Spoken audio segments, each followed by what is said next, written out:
Բարև ձեզ, եթերում օրվա ամփոփումն է, ձեզ հետ է Արփինե Նավասարդյանը։ 19:00-ի դրությամբ առանձնացրել ենք հետևյալ լուրերը։ Նիկոլ Փաշինյանը կառավարության այսօրվա նիստում հայտարարել է, որ Հայաստանում բոլոր աճուրդները, վաճառքները, անգամ տարեցների թոշակները բացառապես պետք է իրականացվեն էլեկտրոնային եղանակով։ Նա գործադիր մարմնի ներկայացուցիչներին 2 շաբաթ ժամանակ տվեց հարցը վերջնականապես լուծելու եւ հունվարի 1-ից բացառապես էլեկտրոնային եղանակին անցնելու համար, լիովին հանելով կանխիկի շրջանառությունը։ Անդրադառնալով թոշակների հարցին Փաշինյանը նշեց, որ մինչև հիմա իր համար անհասկանալի է մնացել, թե ինչու է 75 տարեկանից բարձր անձանց դեպքում թոշակը տրվում կանխիկ։ Ես մինչև հիմա չեմ հասկանում, ինչ խնդիր կլինի, եթե բոլորն անցնեն քարտի։ Այս վերջերս էլ համոզվեցի, երբ թոշակը տանում են տարեցին, վրայից 500 դրամը վերցնում են, ասում են 85 տարեկան թոշակառուն տնից դուրս գալու խնդիր ունի, ասում եմ ավելի լավ, պետք չէ տնից դուրս գալ։ Քարտը կողքը դրած է, փողը նստում է քարտին, հայտարարեց նա։ Շիրակի մարզպետ Դավիթ Հարուշանյանը ձայն իրավունք խնդրեց։ Եթե ինձ հակառակ բան եք ուզում ասել, ձայն չեմ տալու, արձագանքեց Փաշինյանը։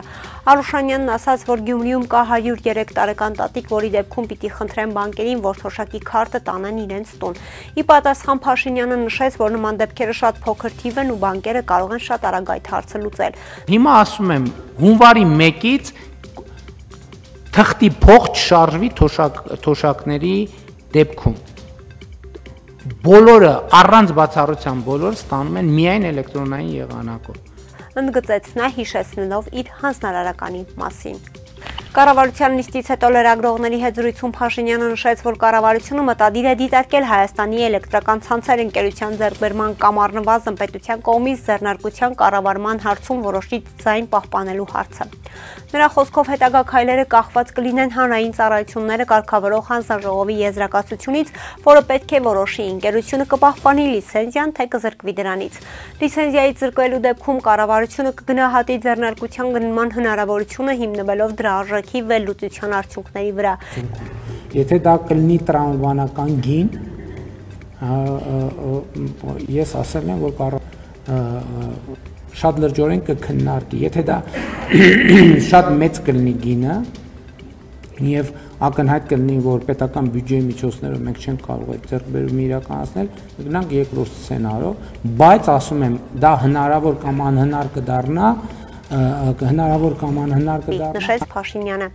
Նա նաև հավելեց, որ ինքը կարող է գծել հարցի քաղաքական շրջանակը, իսկ տնտեսական եւ իրավական մանրամասները կներկայացնեն համապատասխան պաշտոնատար անձինք։ Երեկ երեկոյան երրորդ նախագահ Սերժ Սարգսյանը հրավիրվել է հակակոռուպցիոն կոմիտե։ Այս մասին հայտնել է նրա փաստաբան Ամրամ Մակինյանը։ Երեկ ուշ երեկոյան հանկարծ առաջացավ Հայաստանի Հանրապետության երրորդ նախագահ Սերժ Սարգսյանին հակակոռուպցիոն կոմիտե հրավիրելու անհրաժեշտություն։ Ինչու հանկարծ, քանի որ օրվա ընթացքում պարզվեց, որ դատարանները չհավատացին դատախազության բերած այն հերյուրանքին, որ նախագահը կարող է դիմել փախուստի։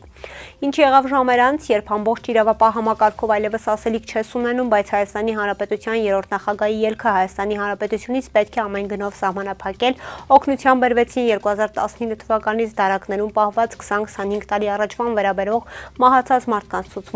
ցուցմունքներ, որոնցից անգամ ցուցմունք տվողներ հրաժարվել դեռևս 2019 թվականին կենթանության օրոք, պարզ բացատրելով, որ իր ցուցմունքի ապաշնորհ թարգմանություն է կատարվել։ Հարց եմ տալիս, բա 2019 թվականից հետո նոր հիշեցիք, քանի տարի է անցել, բա ինչի էիք պահում այդ հզոր գործը։ Հա, հասկացա, հիշեցիք, երբ դատարանները չարգելեցին նախագահի ելքը։ Պարզ է, ամեն ինչ պարզ, կարճ ասած, դուք եք ընտրել ձեր ճանապարհը եւ քանի որ իրավաբան եմ, հրապարակային խոսքս ավարտեմ այսպես, կհանդիպենք դատարանում, տեղեկացրել են նա։ Ազգային ժողովի նախկին պատգամավոր Սյունիքի նախկին մարզպետ Վահե Հակոբյանի նկատմամբ հետախուզում է հայտարարվել։ Այս մասին հայտնում է Սպուտնիկ Արմենիայի աղբյուրները, թե ինչ գործով է հետախուզում հայտարարվել, դեռ պարզ չէ։ Հայտնի է, որ նրա դեմ դեռևս 2019 թվականին քրեական գործեր հարուցվել յուրացման, չարաշահումների եւ պաշտոնական կեղծիքի հոդվածներով։ Քրեական գործի նյութերի համաձայն նախկին մարզպետ Վահե Հակոբյանը, նրա երկու օգնականներն ու վարորդը 2017-ից 18 թվականներն ընկած ժամանակահատվածում աշխատանքի չեն հաճախել, բայց աշխատավարձ են ստացել։ Վահե Հակոբյանը ազգային ժողովի պատգամավոր էր ընտրվել 2021 թվականի հունիսի 20-ին կայացած խորհրդարանական ընտրություններում Հայաստան դաշինքի համամասնական ցուցակով։ Երբ դիմադրության շարժումի ավարտումից հետո Երբ դիմադրության շարժումի ավարտից հետո 2022-ի նոյեմբերին Հայաստան խմբակցությունը որոշեց վերադառնալ խորհրդարան, Հակոբյանի վերածնվող Հայաստան կուսակցությունը դադարեցրեց Հայաստան դաշինքի հետ համագործակցությունը, վերջինս էլ վայր դրեց մանդատը։ Անցյալ տարվա սեպտեմբերին կալանավորվել էր նրա եղբայրը Մաքուր երկաթգործարանի տնօրեն Կարեն Հակոբյանը։ Rusların əlində də o xəritələr də. İndi ermənilər verməsəydi, ruslar özləri götürüb onu verə bilərdilər. Ադրբեջանի մեջլիսի падգամավոր քաղաքագետ Ռասիմ Մուսաբեկովը քննարկել է Նիկոլ Փաշինյանի քաղաքացիական պայմանագիր կուսակցության հեռանկարներն առաջիկա ընտրություններում եւ իշխանության եկեղեցու հետ առճակատումը։ Վեստի ազին տված հարցազրույցումն ընդգծել է, որ Փաշինյանի առճակատումը եկեղեցական վերնախավի հետ մեծ ռիսկ է ներկայացնում նրա համար, բայց դա անհրաժեշտ միջոցառում է։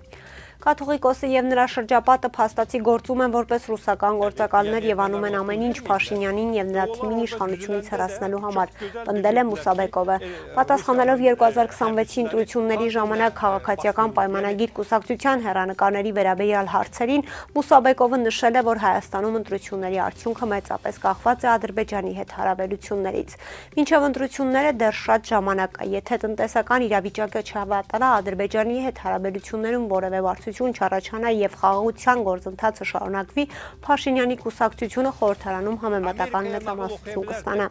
Բայց արդյոք այն կկարողանա ինքնուրույն կառավարություն ձևավորել, դեռ պարզ չէ, հավելել է նա։ Նիկոլ Փաշինյանի քաղաքացիական կինը Աննա Հակոբյանը այսօր կրկին չինական փիլիսոփայությունից մեջբերումներ է կատարել։ Նա միևնույն ժամանակ խնդրել է դրա համար համազգային խանդի տեսարաններ չստեղծել։ Խնդրում եմ համազգային խանդի տեսարաններ չստեղծել այն պատճառով, որ հիմա Կոնֆուցիոս կամ չինացի այլ փիլիսոփաներ են մեջբերում։ Դա պայմանավորված է բացառապես այս փուլի իմ ուսումնասիրությամբ։ Աստծո կամոք ողջ առողջ մնամ, ակադեմիական հաջորդ աստիճանի համար կընտրեմ արևմտյան փիլիսոփայությունը եւ կկիսվեմ Սոկրատեսից ու Պլատոնից, Կանտից ու Հեգելից մեջբերումներով։ Դուք էլ կիսվեք ձեր նոր իմացություններով, վստահ եմ աշխատանքից ազատ ժամանակ ինչ-որ բան կարդում եք։ Համաձայն չեք, գիտելիքը երբեք շատ եւ ավելորդ չի լինում, գրել է նա։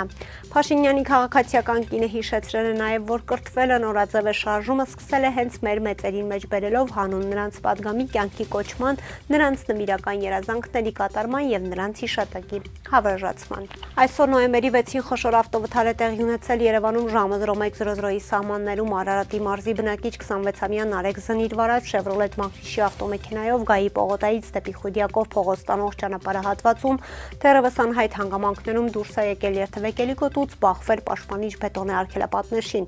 Ինչպես հայտնում է ֆոտոլրագրող Գագիկ Շամշյանը, վթարի հետևանքով վարորդը տեղափոխվել է հիվանդանոց։ Դեպքի վայր ժամանած շտապօգնության բժիշկները վարորդներին միջև հիվանդանոց տեղափոխել է, տեղում անհրաժեշտ բուժօգնություն են ցուցաբերել։ Վարորդը տեղում ենթարկվել է սթափության փորձաքննության, եղել է սթափ։